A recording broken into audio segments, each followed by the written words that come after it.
Je m'appelle sœur Elena Duarte, j'ai 44 ans et je vis comme religieuse dans un couvent des montagnes du Minas Gerais. Ce que je vais partager avec vous pourrait profondément bouleverser votre vision de la technologie et du monde moderne. C'est l'histoire vraie de mon expérience de mort imminente et de ce que Jésus m'a révélé sur une vérité qui nous est cachée. Avant de consacrer ma vie à la foi, j'étais ingénieur système dans l'une des plus grandes entreprises technologiques d'Amérique latine. Pendant plus de 10 ans, j'ai contribué à la création d'algorithmes pour les réseaux sociaux et je pensais être parfaitement conscient de l'impact de la technologie sur la vie humaine. Mais ce que j'ai vécu ce jour-là a révélé une réalité qu'aucune de mes analyses n'avait jamais anticipée. C'était le 12 décembre 2021, une journée froide et silencieuse au monastère. J'étais au clocher, sur le point de sonner la cloche qui annonce les prières de l'après-midi. Depuis des semaines, nous subissions des coupures de courant, malgré de nombreuses interventions techniques. Alors que je tendais la main pour tirer sur le cordon de la cloche,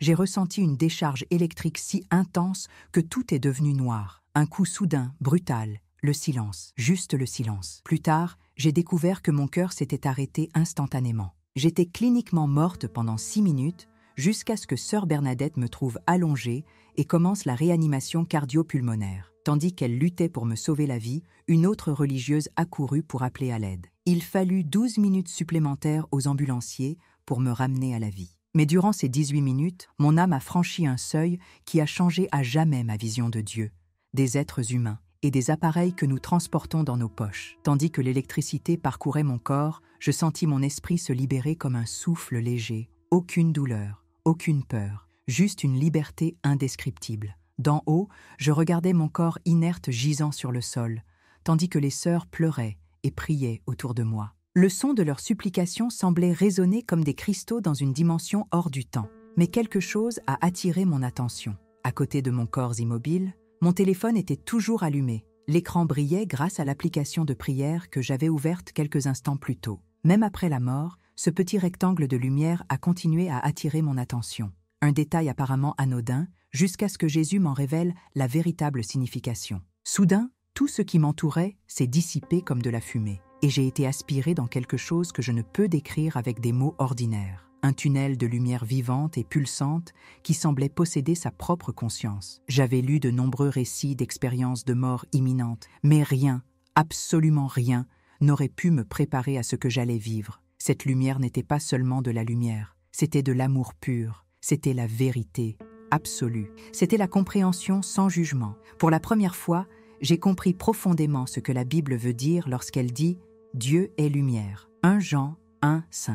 Ce n'était pas une métaphore, c'était littéral. Dieu est cette lumière vivante qui voit tout, y compris ce que nous portons avec nous chaque jour, même dans les moments de mort. Cette lumière n'était pas qu'une vision, c'était une réalité vivante et palpitante. En traversant ce tunnel de lumière consciente, j'ai senti mes inquiétudes s'évanouir, comme si elles n'étaient plus que des ombres. Mes craintes que la technologie n'affecte négativement la vie au couvent. Mes doutes quant à l'influence des réseaux sociaux sur les jeunes sœurs et même ma propre addiction au numérique, tout cela s'est évanoui dans la présence intense de cet amour lumineux. C'est alors qu'un passage de l'Écriture m'est venu avec force. Aujourd'hui, nous voyons à travers un miroir, confusément. Mais alors, nous verrons face à face. 1 Corinthiens 13, 12. Et j'ai compris, comme pour la première fois. Les miroirs déformants de nos écrans avaient été arrachés de mes yeux. Et là, pour la première fois, j'ai regardé la vérité, sans filtre, sans illusion. Et puis il est apparu. Il n'était pas le Jésus des tableaux accrochés au mur de la chapelle. Il n'était pas venu sous la forme d'une statue ou d'un tableau. Il se tenait devant moi, pure présence, l'amour incarné. Sa lumière était si intense que si j'avais été encore dans mon corps physique, j'aurais été consumé. Mais en esprit, j'ai pu la recevoir pleinement. Ma fille bien-aimée, sa voix n'était pas un son, c'était une compréhension directe, comme s'il parlait directement à mon essence, sans mots. À ce moment-là, j'ai compris ce que l'apôtre Paul voulait dire lorsqu'il décrivait l'enlèvement au 3e ciel, où il entendait des choses inexprimables. 2 Corinthiens 12, puis Jésus a dit « J'ai besoin de te montrer quelque chose ». C'est à ce moment-là que les visions ont commencé. L'histoire de l'humanité a défilé sous mes yeux en un instant. Des premiers instruments rudimentaires à l'émergence du monde numérique, en passant par l'imprimerie de Gutenberg, la révolution industrielle, mais le plus frappant, c'est la façon dont je l'ai perçu, d'un point de vue spirituel. « Veuillez noter attentivement », dit Jésus. Il me montra ce qui semblait être un filet d'or fait de lumière, une toile vivante qui reliait les âmes humaines entre elles et à lui. Chaque fil était un véritable lien spirituel, une connexion divine. Là se trouvait clairement la sagesse du roi Salomon. Un cordon triple ne se rompt pas facilement. Ecclésiaste 4:12. Ces fils d'or représentaient l'amour de Dieu entrelacé dans nos relations humaines. Mais soudain, quelque chose a changé. Lorsque la vision s'est déplacée vers le présent, j'ai vu quelque chose de profondément troublant. Les fils d'or étaient remplacés par des connexions artificielles. Lignes de données, impulsions électriques et algorithmes tentaient d'imiter ces connexions sacrées, mais elles étaient froides, vides et dénuées de vie. « Vous comprenez ce que vous voyez ?» dit Jésus en me regardant droit dans les yeux. « Vous savez ce qui se passe en coulisses. Vous avez vu comment ces outils sont créés. Et maintenant, vous voyez ce qu'ils font aux âmes. » Puis il m'a révélé quelque chose de dévastateur. J'ai constaté que les réseaux sociaux, que j'avais contribué à développer par le passé, étaient conçus pour imiter les connexions réelles, mais seulement en apparence. À chaque « j'aime », à chaque notification, un léger stimulus se déclenchait dans le cerveau. Un faux soulagement, un semblant de connexion réelle. Mais cela ne nourrissait pas l'esprit. Cela le maintenait simplement distrait, ça le rendait affamé. C'était comme voir des millions de personnes manger quelque chose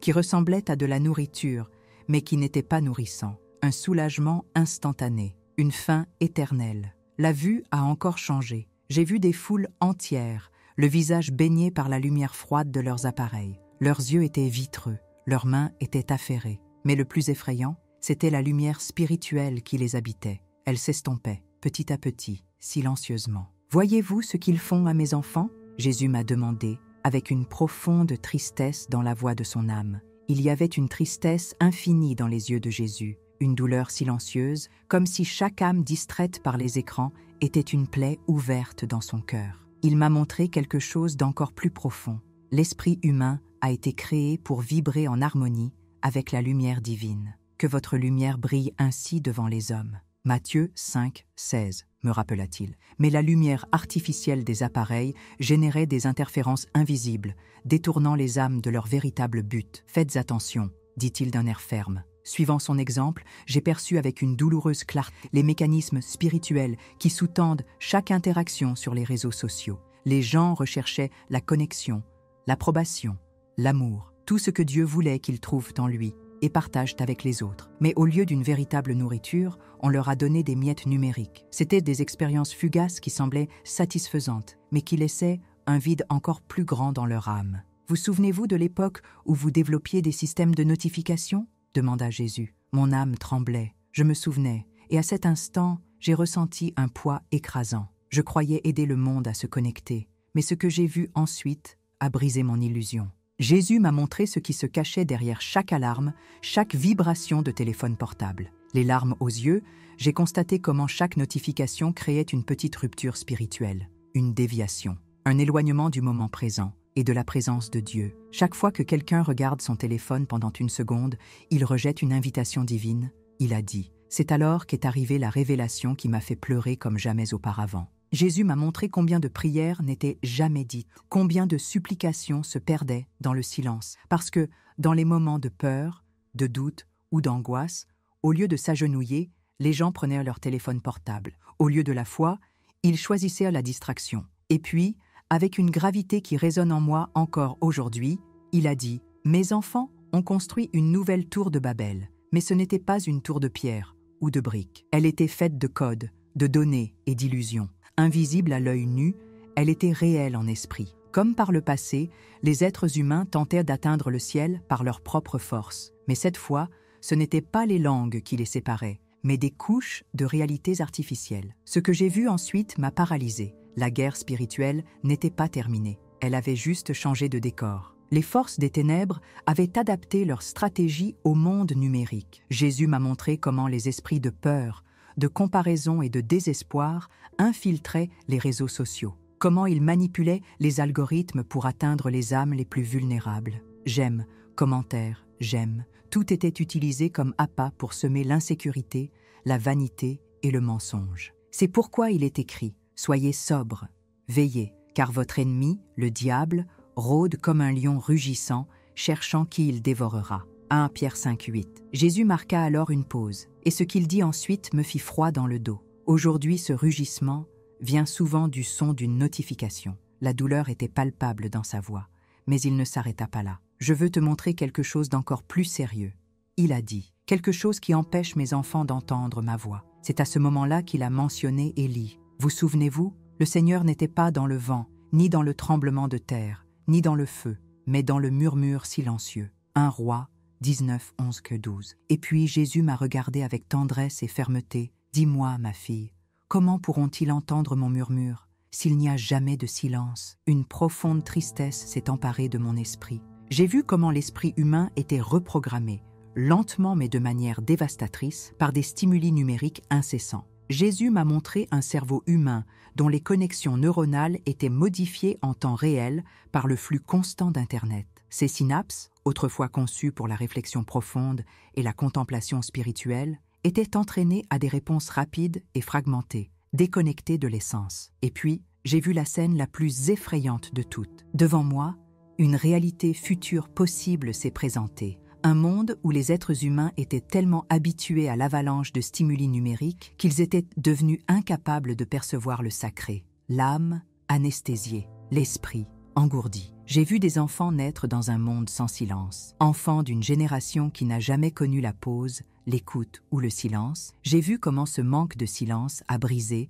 dès le début, le lien naturel du cœur humain avec Dieu. Les graines spirituelles ont été étouffées avant même de pouvoir germer. C'est alors que Jésus, avec tendresse, soutint mon regard. Mais ce n'est pas la seule possibilité. À ce moment-là, une nouvelle vision s'est ouverte. J'ai vu un pays restauré, une humanité qui utilisait la technologie comme un outil et non comme une idole. Des gens qui savaient exactement quand se déconnecter. Des gens qui comprenaient que la véritable communion, avec Dieu ou avec les autres, ne peut se faire que d'âme à âme, de cœur à cœur. Mais ensuite, Jésus m'a montré quelque chose qui m'a profondément blessé. J'ai vu des églises, des monastères et des communautés entières perdues dans le même labyrinthe de distractions qu'ils avaient juré de combattre. Ils brandissaient le slogan de l'évangélisation numérique, mais sans s'en rendre compte, ils avaient troqué la présence de Dieu contre la réalisation de mesures. La technologie, qui aurait dû être un moyen, était devenue une fin. « Souviens-toi de ça », dit-il avec compassion. « La mission ne peut jamais être plus importante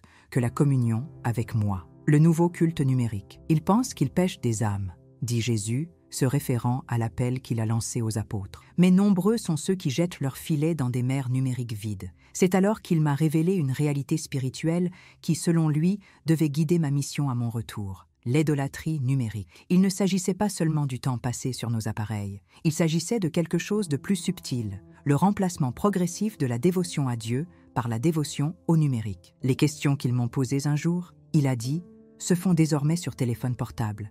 J'ai vu des millions de personnes qui, avant même de penser à prier, prenaient déjà leur téléphone portable. Elles cherchaient des réponses dans l'algorithme, au lieu de rechercher la sagesse du Saint-Esprit. Mes petits-enfants, gardez-vous des idoles. Il a cité 1 Jean 5, 21. Et puis il a complété, les idoles de cette génération sont plus subtiles que des veaux d'or, mais elles exigent une dévotion encore plus grande. La vision suivante a eu un impact profond sur moi. Jésus m'a montré comment les alertes constantes sur les téléphones portables fonctionnaient comme d'anciens rituels païens. Chaque notification était comme de l'encens offert à un Dieu invisible. De petits actes répétitifs façonnaient l'esprit et l'âme du fidèle, l'éloignant de la vérité. Mais ensuite, il m'a montré quelque chose d'encore plus profond. Ce qui se passait sur les réseaux sociaux n'était pas seulement une transformation individuelle, c'était un mouvement collectif. L'humanité était en train de se façonner, non seulement dans ses actions, mais aussi dans son identité. Ils sont devenus disciples de quelque chose que je n'ai pas appelé. Jésus a ensuite cité « Car nous n'avons pas à lutter contre la chair et le sang, mais contre les dominations, contre les autorités, contre les princes de ce monde de ténèbres. » Éphésiens 6, 12. Ces forces, expliqua-t-il, n'étaient pas mauvaises en elles-mêmes, mais elles avaient exercé sur le cœur humain une influence qui ne leur avait jamais été donnée. Et puis, pour la première fois, j'ai compris pourquoi je voyais tout cela. Jésus m'a révélé que tout mon parcours, de l'ingénierie au couvent, n'était pas le fruit du hasard. Il s'inscrivait dans une vocation unique. Jésus m'a alors révélé pourquoi mon parcours atypique, de l'ingénierie informatique à la vie contemplative au couvent, avait été si essentiel. Il m'a regardé avec douceur et m'a dit « Vous avez vécu dans ces deux réalités. Il vous faut maintenant construire un pont entre elles. » Et c'est à ce moment-là que les visions ont continué, avec encore plus d'intensité. Il m'a montré ce qu'il appelait le système nerveux global. C'était comme si toute la technologie terrestre, réseaux, satellites, données, capteurs, était entrelacée dans une structure invisible, capable de surveiller et de contrôler les gens comme jamais auparavant. C'était un organisme numérique, vibrant sous les pieds de l'humanité. « Rappelez-vous ce qui a été dit à propos des derniers temps ?» Jésus murmura. Et puis j'ai compris, les avancées technologiques préparaient silencieusement la voie à ce qui était prophétisé dans l'Apocalypse. J'ai vu clairement les systèmes de paiement numérique, les mécanismes de réputation sociale, les caméras, le pistage, et j'ai entendu ces mots gravés dans mon âme. « Nul ne peut acheter ou vendre, sauf celui qui a la marque. » Apocalypse 13, 17. C'était subtil, silencieux, mais réel. Et pourtant, Jésus m'a rappelé, il n'était pas trop tard. La technologie n'a pas besoin d'être un courant spirituel. Il a dit, on peut l'utiliser à bon escient, comme un pont, jamais comme un substitut. Mais pour cela, l'humanité devrait se réveiller. La vraie menace est l'appel à la sagesse. Jésus l'a clairement indiqué. Le problème n'était pas la technologie elle-même, mais la place qu'elle occupait dans le cœur humain. Les gens ont commencé à rechercher dans la technologie ce qu'ils ne devraient trouver qu'en Dieu. Identité, valeur, connexion et sens. Et puis il m'a montré quelque chose qui m'a touché l'âme. La nouvelle liturgie numérique. J'ai vu des millions de personnes toucher leur téléphone portable dès le réveil et avant de s'endormir. 2 moments qui, pendant des siècles, étaient réservés à la prière, étaient désormais dédiés à l'écran. « Tu te rends compte ?» dit Jésus. Même les cloches de l'Angélus ont été remplacées. J'ai perçu ces notifications comme de petits coups de pouce qui, au lieu d'appeler à la réflexion, invitaient au chaos. Une liturgie vide, un office sans autel, mais avec des millions de fidèles inconscients. Et puis, j'ai vu la chose la plus douloureuse. L'illusion de la communion Jésus m'a montré des familles assises à une table. Bien que physiquement proches, chacune était plongée dans son propre univers numérique. Leurs âmes étaient distantes, absentes. Ils partagent le pain avec les écrans, il a dit. J'ai vu des églises pleines, mais sans culte, avec des téléphones portables. Les gens étaient plus préoccupés par l'enregistrement du culte pour les réseaux sociaux que par l'expérience de la présence divine. Ils sont dans la maison de mon Père, Jésus continua, mais leur cœur est dans la vitrine numérique. Et puis, il m'a montré ce qui se passe à l'intérieur de l'âme humaine lors de ces interactions. Quelqu'un publiait quelque chose sur les réseaux sociaux. À chaque « j'aime », à chaque commentaire, une étincelle de lumière apparaissait en lui. Mais c'était une fausse lumière, une imitation, un reflet artificiel de la véritable illumination qui vient de la présence de Dieu. C'était comme une lueur de néon, belle mais fugace. Elle ne laissait aucune chaleur, elle ne provoquait aucune transformation. Juste un soulagement passager, suivi d'un vide encore plus grand. « Je les ai créés pour des connexions profondes, » dit Jésus, « afin que leurs âmes soient dans des vaisseaux de ma lumière. » Et puis il m'a montré, l'âme humaine est comme un calice, fait pour contenir et refléter l'amour divin. Mais ce calice était rempli de reflets numériques, et tant de personnes avaient soif de spiritualité, même si elles se sentaient toujours connectées. Jésus m'a alors montré quelque chose qui m'a brisé le cœur. La capacité humaine à se connecter profondément à lui s'érodait silencieusement. Il l'appelait statique spirituelle, un bruit invisible causé par l'excès de stimuli numériques qui rendait difficile la réception de la lumière divine, et plus encore, sa transmission. Regardez maintenant ce qui se passe dans une vraie connexion. Il a dit, la vision changea. Je vis 2 personnes en pleine conversation, se confiant mutuellement leur âme. Puis un fil de lumière dorée et brillante apparut entre elles, reliant leurs esprits. L'énergie de cette connexion était si pure qu'elle formait un sanctuaire invisible, une demeure de la présence divine. Mais j'ai alors revu la scène. 2 personnes échangeant des messages, séparées par des murs et absentes d'elles-mêmes. Le fil de lumière qui les unissait était fragile, inexistant. Il n'y avait aucune profondeur, aucun refuge. C'était un semblant de connexion, sans la chaleur d'une véritable communion. La génération de la superficialité. Jésus m'a montré, avec douleur dans les yeux, comment cette réalité affectait les nouvelles générations. Ils apprennent à préférer le superficiel au profond. Il a dit, les enfants étaient spirituellement formés de manière déformée. Dès leur plus jeune âge, ils étaient conditionnés à rechercher une stimulation rapide et un plaisir immédiat, au lieu d'écouter, de prier et d'avoir la patience nécessaire à la croissance de leur âme. L'urgence de son message est devenue évidente dans mon esprit. L'espoir est le chemin vers la reconnexion. Mais ensuite, il m'a montré quelque chose qui a ravivé mon espoir. Jésus m'a expliqué, La technologie est neutre. Elle peut construire ou détruire. Elle peut isoler ou connecter. Ce qui compte, c'est l'intention et la conscience. Il a dit. Et puis j'ai vu des images merveilleuses, des applications qui aidaient les gens à maintenir des habitudes de prière, des communautés en ligne qui se renforçaient mutuellement dans la foi, des bibles numériques qui permettaient à des millions de personnes, même dans des endroits reculés, d'accéder à la parole de Dieu. J'ai vu quelqu'un commencer la journée non pas par la sonnerie d'un téléphone portable, mais par une prière silencieuse. J'ai vu cette même personne, tout au long de la journée, utiliser la technologie avec détermination, sans perdre conscience de la présence divine. À la fin de la journée, éteindre tout pour se retirer dans le silence et renouer avec le ciel. C'était possible. Il était possible d'utiliser la technologie sans en devenir esclave. La mission, redécouvrir le silence sacré. Jésus m'a alors montré ce qui deviendrait le centre de ma mission après mon retour. Ils doivent réapprendre à se taire.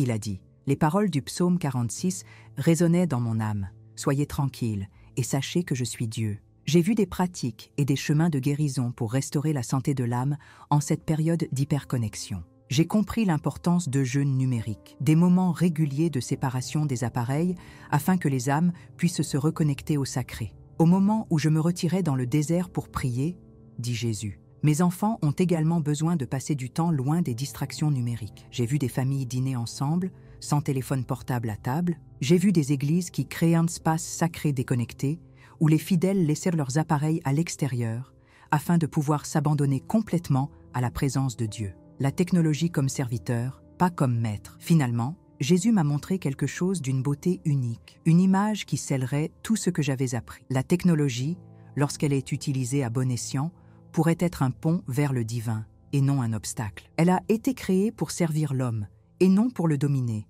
Il a expliqué, et à ce moment-là, j'ai compris que la mission qui m'attendait n'était pas seulement d'avertir, mais aussi de ramener les âmes à la vraie communion. Jésus m'a révélé quelque chose qui a gravé à jamais dans mon cœur un sentiment de mission. La technologie peut être comme Jean-Baptiste, il a dit. Elle prépare le chemin, mais ensuite, elle doit reculer pour que la véritable communion puisse avoir lieu. J'ai vu comment les outils numériques, utilisés consciemment, pouvaient servir de passerelle et non de mur. Ils pouvaient ramener les gens à de véritables liens, avec la foi, avec la famille, avec les autres et avec Dieu lui-même. Mais alors Jésus parla avec un sérieux qui me transperça. Tu reviendras et tu devras partager ce que tu as vu. Certains écouteront, d'autres non, mais vous devez dire la vérité, avec amour. J'ai compris à quel point mon témoignage toucherait ceux qui luttent contre la dépendance numérique. Il aiderait les âmes perdues à retrouver leur chemin. Ce n'était pas seulement une expérience personnelle, c'était un appel, un envoi, une mission. Et avant de me renvoyer, Jésus m'a accordé une dernière série de visions, le paradoxe spirituel de l'ère numérique. Ce que j'ai vu m'a profondément secoué. Jésus a montré que jamais auparavant l'humanité n'a eu autant de moyens de connexion. Et pourtant, je n'ai jamais été aussi seul spirituellement. Il communique toujours, il a dit, mais il se connecte rarement au niveau de l'âme. Puis il répéta les paroles de l'apôtre Paul.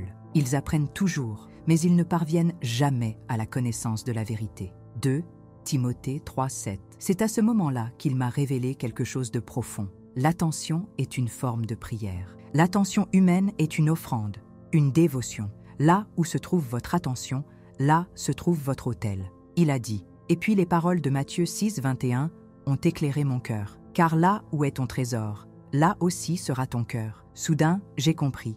L'obsession mondiale pour les écrans n'était pas seulement une habitude, c'était de l'adoration, une forme d'adoration inconsciente. Doom scrolling, le rituel des ténèbres. Jésus m'a montré quelque chose d'encore plus troublant. Voyez ce qui se passe pendant le doom scrolling.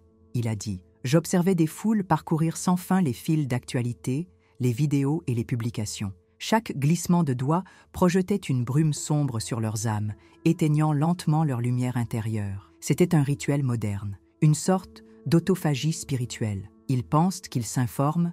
Jésus a expliqué. Ils se détruisent spirituellement. Il m'a montré pourquoi ce piège est si puissant. Chaque fois que quelqu'un faisait glisser son doigt vers le haut de l'écran, une nouvelle attente émergeait.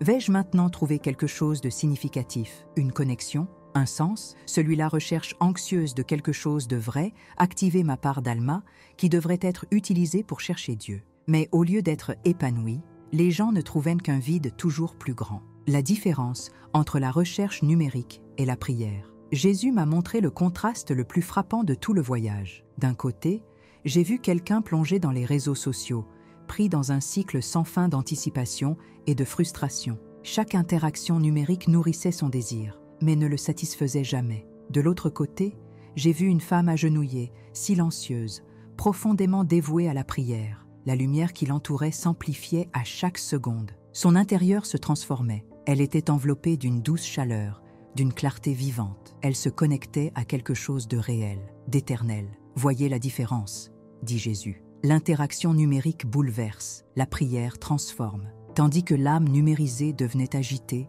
assoiffée, toujours plus affamée, l'âme en prière était remplie, apaisée et brillait d'une lumière qui ne s'éteignait pas. C'était le véritable amour, c'était le lien qui guérit.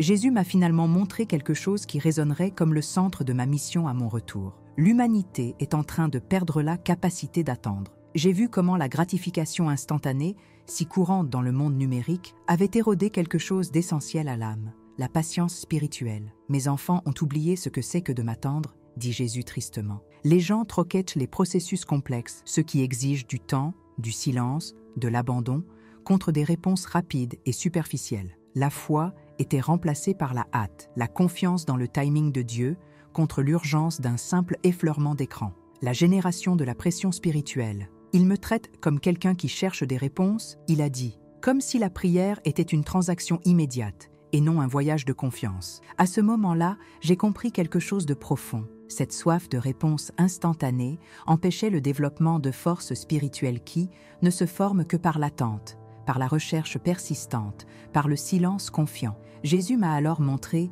deux futurs possibles, les deux chemins de l'humanité. Dans le premier cas, les gens se sont de plus en plus attachés à leurs appareils. Ils se sont éloignés d'eux-mêmes, incapables d'entendre la voix de Dieu au milieu du brouhaha incessant des données. Dans le second, l'humanité s'éveillait. Elle apprenait à utiliser la technologie avec sagesse, comme un outil et non comme un ancrage. Et de cette façon, elle maintenait son lien avec Dieu et avec son prochain. Ce choix, dit Jésus, cela ne se fera pas dans de grands discours, mais dans de petites décisions, au quotidien. J'ai vu l'impact de ces choix simples. Une personne qui prie avant de toucher son téléphone portable lorsqu'elle se réveille. Encore une qui préfère une vraie conversation plutôt qu'un échange de messages. Une âme qui choisit le silence au lieu de combler le vide avec du bruit. Chaque choix est un test de foi. Jésus m'a montré que l'ère numérique n'est pas une erreur, mais une preuve. Non pas une preuve de son amour, qui est immuable, mais de notre capacité à nous souvenir de ce qui compte vraiment, à décider ce qui aura la priorité, l'éternel ou l'immédiat. Chaque notification, il a dit, c'est un choix entre une connexion superficielle et une connexion profonde. Et puis Jésus m'a donné ses dernières instructions. Parlez-en avec amour. Ne condamnez pas la technologie. Avertissez avec compassion. Enseignez le discernement. Aidez mes enfants à comprendre qu'ils peuvent utiliser les outils numériques sans être utilisés par eux. La dernière vision, l'espoir numérique. Avant de retourner dans mon corps, il m'a montré une dernière scène. J'ai vu des gens utiliser la technologie avec une pleine conscience spirituelle. J'ai vu des groupes de prière en ligne créer de véritables communautés. J'ai vu les réseaux sociaux utilisés pour diffuser actes de compassion et de service. J'ai vu des plateformes numériques rendre les choses plus faciles, connexions authentiques, sans les remplacer. Dans ces images, j'ai compris. La technologie ne doit pas éteindre la lumière de l'âme. Elle peut l'illuminer. Utilisée avec détermination, foi et sagesse, il devient un pont. Un prolongement du cœur, un Jean-Baptiste de notre époque montrant la voie, mais sachant quand s'effacer. Quand j'ai ouvert les yeux à l'hôpital, quelques jours plus tard, une certitude brûlait en moi. J'étais revenu avec une mission, et maintenant, je devais l'accomplir. Mon retour à mon corps fut soudain. Une profonde inspiration emplit mes poumons, comme si j'émergeais d'un plongeon dans l'infini. J'ouvris les yeux, entouré de médecins et d'infirmières stupéfaits. J'étais de retour. Quelques jours plus tard, les médecins m'ont dit que mon rétablissement était inexplicable. Le choc électrique aurait dû causer des dommages mortels, mais il n'en a laissé pratiquement aucun. Pas de brûlure, pas de séquelles neurologiques. Il n'avait aucun moyen de comprendre, mais je savais. Le véritable miracle n'était pas que mon corps soit revenu à la vie. C'était dans le message que mon esprit avait reçu et dans la mission que je ne pouvais désormais plus ignorer. La mission commence. Alors que j'étais encore à l'hôpital, les bras faibles et le corps au repos, j'ai commencé à écrire. Ligne par ligne, j'ai essayé de consigner chaque détail de ce que Jésus m'avait montré. Les médecins furent stupéfaits de ma lucidité. Il ne comprenait pas comment quelqu'un qui était cliniquement mort depuis près de 20 minutes, sans oxygène, avait pu revenir avec une telle lucidité. Mais rien de tout cela n'était une coïncidence. Chaque seconde de cette expérience avait été orchestrée dans un but plus noble. Et si vous lisez ce témoignage maintenant, ce n'est pas par hasard, c'est peut-être votre moment. Il est temps de faire un examen de conscience, de réfléchir à votre propre relation à la technologie, de vous demander « Quelle est ma relation avec Dieu ?» Chaque instant est un choix. Vous pouvez lever les yeux de l'écran et observer le monde réel qui vous entoure. Vous pouvez échanger des messages vides de sens contre des conversations sincères. Vous pouvez vous asseoir en silence et laisser Dieu parler. Ce n'est pas un message de peur, c'est un message d'espoir. Ce que Jésus m'a révélé n'était pas seulement un avertissement sur les dangers du monde numérique, c'était un appel à l'espoir. L'espoir que nous puissions encore utiliser ces outils incroyables en toute conscience, que nous puissions préserver notre essence, même immergés dans un monde connecté, que nous puissions redécouvrir la vraie communion